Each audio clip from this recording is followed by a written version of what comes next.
こんにちは。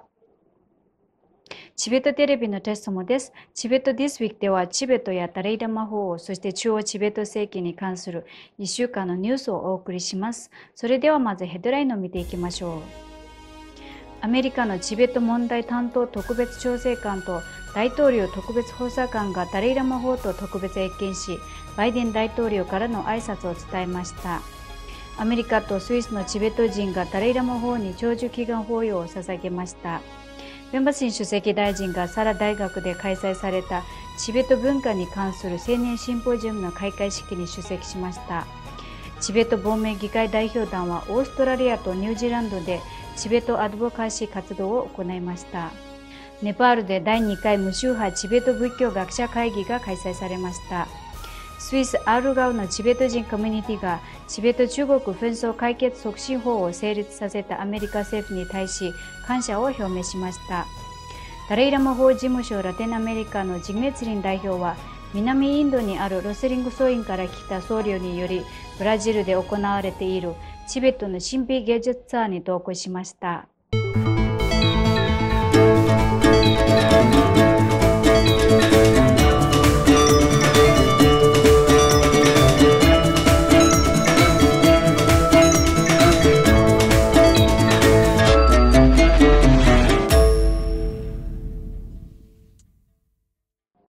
今週水曜日、ダレイラマ法との謁見のためニューヨーク市を訪れていたアメリカのチベット問題担当特別調整官のウズレゼヤ国務次官が法と特別謁見を行いました。謁見中、ゼヤ国務次官はバイデン大統領に代わり、法の健康を祈るとともにチベット人の人権を向上し、歴史的、言語的、文化的、宗教的伝統を保護する取り組みを支援するアメリカの公約を再確認しました。ゼヤ次官はダレイラマ法が生涯にわたって非暴力と慈悲の推進に尽力してきたことを称賛しました。また、チベット文化の保存、チベット国内での人権侵害に対処するアメリカの継続的な取り組み、中華人民共和国と法及びその代表者との対話再開への支援について法と話し合いました。ゼヤ次官には国家安全保障会議の民主主義人権上級部長ケリラ・ズク大統領特別補佐官が同行しました。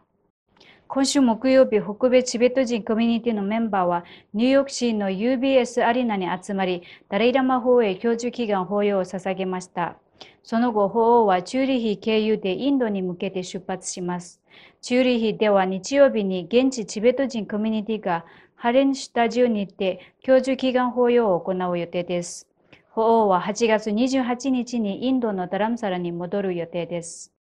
ダレイラマ法王は膝関節置換術に成功し、ニューヨーク州シラキューズのナッピーファームハウスでの6週間の療養期間を終え、今週水曜日にニューヨークに向けて出発されました。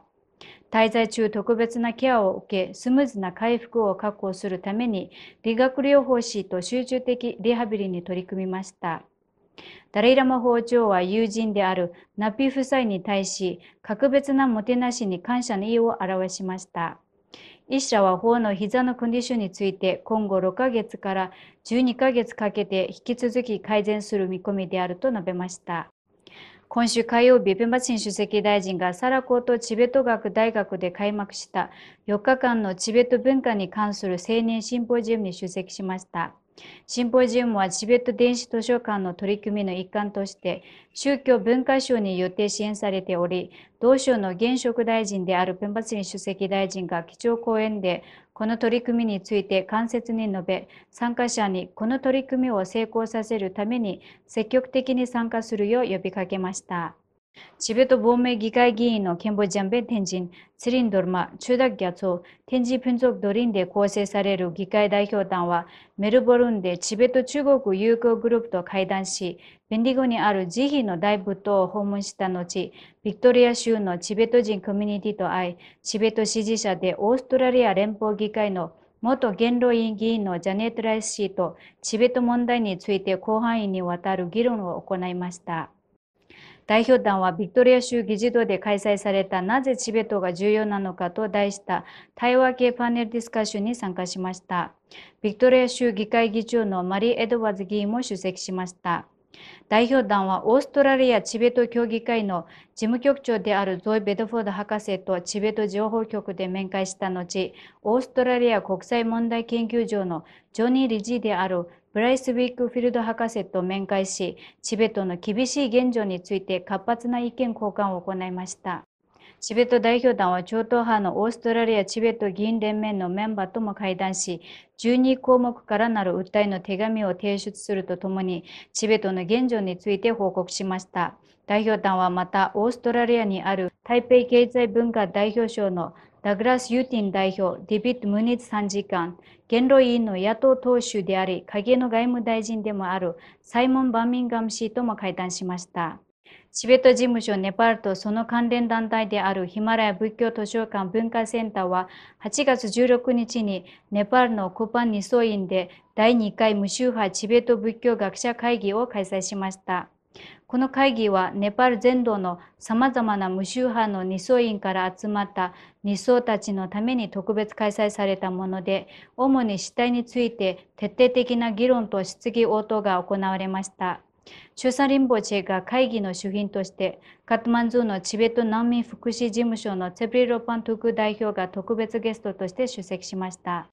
このイベントには様々なチベット仏教の伝統を代表する住職やチベット人代表者が出席しました。ネパールの無宗派ニソ院から250名のニソと、ネパールのチベット人学校から70名の女子生徒が積極的に会議に参加しました。スイスのアルガルにあるチベット人コミュニティは毎年恒例の夏のピクニック、ヤルキーで8月17日にチベット中国紛争解決促進法を制定したアメリカ政府に感謝の意を表す特別イベントを開催しました。チベット事務所ジュネーブのティネチュキ代表が主賓として出席し、地元のチベット人コミュニティメンバーが結束することの重要性について述べました。ダライラマ法事務所ラテンアメリカのジメツリン代表は、南インドのリブロスリン総員から来た5人の僧侶とともに、チベットの神秘芸術ツアーに参加しています。このツアーはチベットハウスブラジルの支援を受けており、チベット独自の精神的文化的伝統の保存と振興に尽力しています。今回の訪問のハイライトは、8月16日から3日間にわたって行われた阿弥陀仏の砂曼荼羅の作成でした。